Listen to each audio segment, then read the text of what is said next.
में शिक्षा, तकनीक और राजनीति तीनों मुद्दों पर बड़ी बातें हुई। सरायकेला जिले के एनआईटी जमशेदपुर में विज्ञान और तकनीक से जुड़े ओजस 2025 कार्यक्रम में विधानसभा स्पीकर रविंद्रनाथ महतो पहुंचे, जहां उन्होंने छात्रों को विज्ञान और शोध के क्षेत्र में आगे बढ़ने की प्रेरणा दी। लेकिन मंच सिर्फ शिक्षा तक ही सीमित नहीं रहा।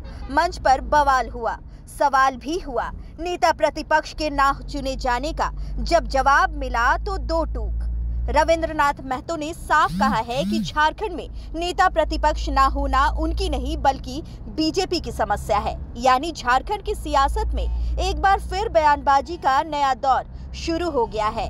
क्या वाकई विपक्ष के नेतृत्व में बिना राज्य की राजनीति अधूरी है? और क्या झारखंड सरकार की नई शिक्षा नीति राज्य के छात्रों को वैश्विक स्तर पर पहचान दिला पाएगी? जानते हैं डिटेल में। पूरा देश और दुनिया में नित्य नई इनोवेशन, नित्य नई आविष्कार और जरूरतमंद आविष्कार जो आज के समय में आदमियों के लिए, इस पृथ्वी के लिए आवश्यक है, उस चीज का हर जगह में रिसर्च चल रहा है। और एक से बढ़कर एक साइंटिस्ट, एक से बढ़कर एक ऐसे इंस्ट्रूमेंट जो आज के समय में अति आवश्यक है, उनका निर्माण करते हैं।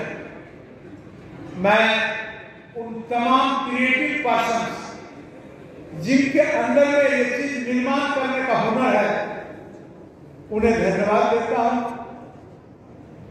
मैं आपको बताना चाहता हूं कि पृथ्वी की शुरुआत से लेकर के आज तक जितना उम्र इस ब्रह्मांड का या इस पृथ्वी का हुआ,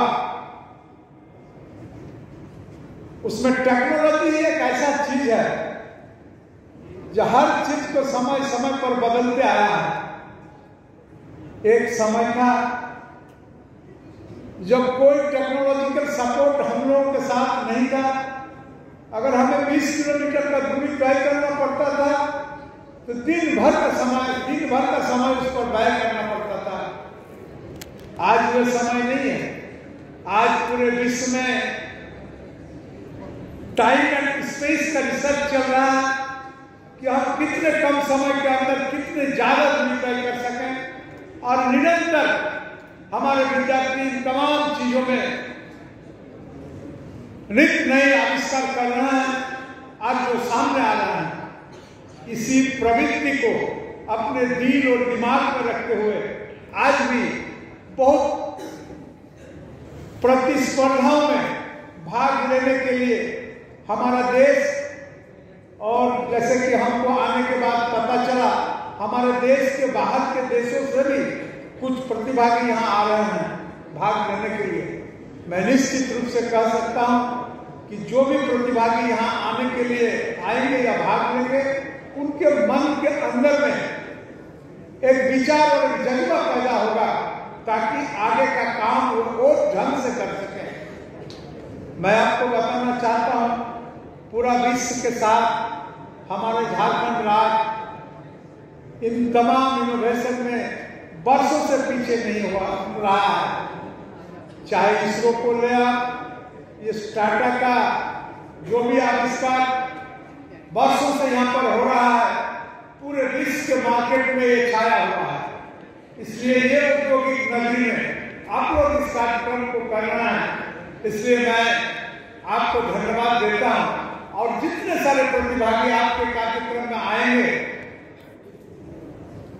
अपना टेक्निकल जो विधा है उसके ज्ञान के अतिरिक्त इस टाटा के बारे में भी जानकारी हासिल करके बाहर जाएंगे। और आने वाला समय में हम लोग इस विश्व में आदमियों के लिए, विशेष करके वैज्ञानिकों के लिए तो कोई क्षेत्रीयवाद या देश ऐसा कुछ होता नहीं है। उन लोगों का सिद्धांत तो होता है विश्व एकमिडम, वर्ल्ड इज आवर नेस्ट। और जो भी चीज तैयार करते हैं सारे विश्व के लिए तैयार करते हैं। उनका दिमाग हम लोगों के दिमाग से कुछ विस्तृत ही होता है, इसलिए वैसे लोग आएंगे और पूरे दुनिया के लिए ऐसा चीज को आविष्कार करके जाएंगे कि आने वाला समय में ये हम लोगों को, मानव जाति को, मानव सभ्यता को, ह्यूमन सिविलाइजेशन को ये और ज्यादा प्रभावित कर सकेंगे। और आप लोगों ने जिस मेला का आयोजन किए हैं, मैं आपको बताना चाहता हूं, इस मेले के आयोजन से एक इंडिविजुअल दूसरे इंडिविजुअल के साथ जो आलोचना, जो चक्रमाला, जो डिस्कशन एंड डिबेट ये जो करेंगे तो निश्चित रूप से एक दूसरे के प्रति प्रभावित होंगे और एक जगह का ज्ञान को लेकर के फिर दूसरे जगह में उस ज्ञान को विस्तार करने के क्रम में भी काम करेंगे। इसलिए इस तरह का डिबेट, डिस्कशन और सेमिनार हमारे समाज से विद्यार्थियों के लिए भी, समाज के लिए भी, उनको जो गाइड करना है, उनके डीन, प्रोफेसर, सारे लोगों के लिए एक अच्छा साबित होगा। और मैं समझता हूं आज का इस प्रसार में जितने सारे साइंटिस्ट लोग, युवा साइंटिस्ट लोग यहाँ पधारे हुए हैं, जिसके पास एक नई आइडिया है, एक नई विचार है, एक नई कुछ कर गुजरने की तमन्ना है, तैयारी है, उनके साथ साथ मेहनत भी है करने के लिए जो आगे आए हैं, मैं उन्हें धन्यवाद देता हूं। मैं 75 वर्षों के आर्थिक प्रगति के साथ साथ अभी भी हमारा जो सफर है वो शेष है। हम 80 के दशक में जब हम लोग युवा हुआ करते थे तो आर्थिक दृष्टिगत 3.5% था और जनसंख्या वृद्धि दर 2% था और 1.5% आय वृद्धि दर था। 40 साल इनकम दोगुना होना आज के समय में वो कुछ अलग है। वो है क्या? 7.5% आर्थिक वृद्धि दर है, 1% जनसंख्या वृद्धि दर है, 6% आय वृद्धि दर है। 10 साल इनकम दोगुना होना है। आय बढ़ाने से कंजम्पशन बढ़ता है, ये सामान्य सिद्धांत है। जब भी लोगों के पास इनकम होता है, आय होता है, सब चीजों का व्यवहार ज्यादा करते हैं। यह मार्केटिंग बाजार का ये पॉलिसी है। और टेक्नोलॉजी में भी परिवर्तन होता है। टेक्नोलॉजी हाई इनकम ग्रुप पर जोर जनरली होता है, यानी ऐसा इंस्ट्रूमेंट का हम लोगों ने तैयार करते हैं, उसमें ज्यादा फोकस रहता है, जिसका व्यवहार सिर्फ उच्च आय वर्गीय व्यक्ति ही ज्यादा कर पाते हैं। इसलिए मेरा तमाम लोगों से आग्रह है, जितना जूनियर साइंटिस्ट हैं और जितने वैज्ञानिक लोग देश के अंदर में उभरते हुए नजर आ रहे हैं, कि आप लोगों का दृष्टि थोड़ा लोअर इनकम वाले लोगों के लिए भी होना चाहिए।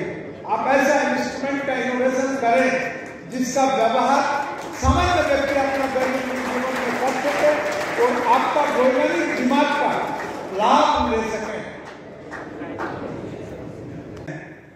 और उसी के क्रम में आज जमशेदपुर की इस धरती पर पूरा देश से नया वैज्ञानिक, जो लोग नए नए इनोवेशन करने के लिए कार्यरत हैं, सारे लोग आज यहाँ उपस्थित हुए हैं हमारे साथ। विभिन्न वर्कशॉप, विभिन्न इंजीनियरिंग कॉलेज से आए हुए हमारे प्रिय विद्यार्थी, प्रिय छात्र और छात्रा, मैं सारे लोगों को अपनी तरफ से ढेर सारी शुभकामनाएं देता हूं। और साथ साथ आपके पेरेंट्स जिन्होंने आपको इन तमाम संस्थानों में पढ़ने के लिए प्रोत्साहित किया है, उन्हें भी मैं अपनी तरफ से धन्यवाद भी देता हूं।